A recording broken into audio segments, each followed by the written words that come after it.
Perkenalkan, nama saya Kadek Widiantari, D1A117178, jurusan Agribisnis Fakultas Pertanian Universitas Halu Oleo. Di sini saya akan membahas rencana strategis pembangunan nasional yang berhubungan dengan kegiatan pertanian di Indonesia.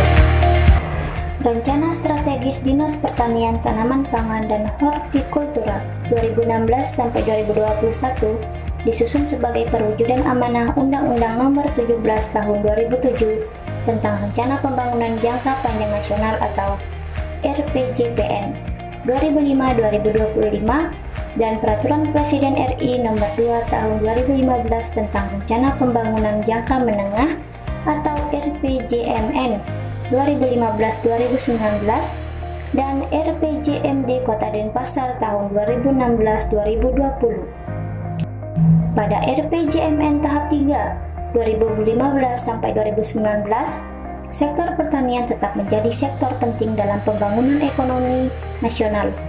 Peran strategis sektor pertanian tersebut digambarkan dalam kontribusi sektor pertanian dalam penyedia bahan pangan dan bahan baku industri, penyumbang PDB, penghasil devisa negara, penyerap tenaga kerja, sumber utama pendapatan rumah tangga pedesaan, penyedia bahan pakan dan bioenergi, serta berperan dalam upaya penurunan emisi gas rumah kaca.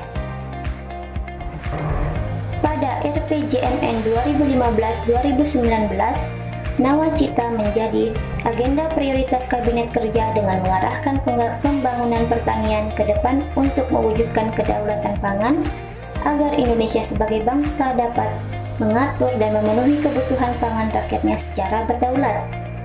Kedaulatan pangan diterjemahkan dalam bentuk kemampuan bangsa dalam hal 1. Mencukupi kebutuhan pangan dari produksi dalam negeri, 2. Mengatur kebijakan pangan secara mandiri, 3. Melindungi dan menyejahterakan petani sebagai pelaku utama pertanian pangan. Peningkatan kedaulatan merupakan salah satu bagian dari agenda 7 Nawacita, yaitu mewujudkan kemandirian ekonomi dengan menggerakkan sektor ekonomi domestik.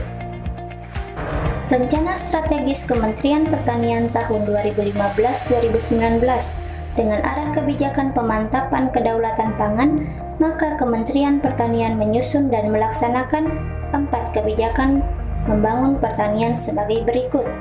Yang pertama, melakukan upaya percepatan peningkatan produksi melalui pemanfaatan secara optimal sumber daya pertanian. 2.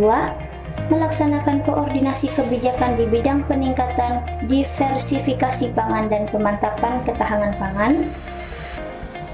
3. Membangun dan pendekatan kawasan, pengaruh utamaan gender, dan menjalin kerjasama internasional. 4. Memperkuat faktor pendukung kesuksesan pembangunan pertanian. Fungsi Renstra Dinas Pertanian Tanaman Pangan dan Hortikultura dalam pembangunan daerah, khususnya pembangunan pada bidang pertanian, adalah sebagai instrumen untuk memberikan arah dan acuan pembangunan guna meningkatkan kinerja pembangunan di bidang pertanian, tanaman pangan dan hortikultura, serta menjadi dasar dalam penyusunan evaluasi kinerja dinas. Dengan kedua sasaran Dinas Pertanian, Tanaman Pangan dan Hortikultura, yaitu meningkatnya produktivitas tanaman pangan dan hortikultura dan meningkatnya kemampuan sumber daya manusia pertanian. Dengan sasaran tersebut di atas, maka Dinas Pertanian, Tanaman Pangan dan Hortikultura mempunyai sasaran sebagai berikut. Yang pertama, meningkatnya ketersediaan pangan.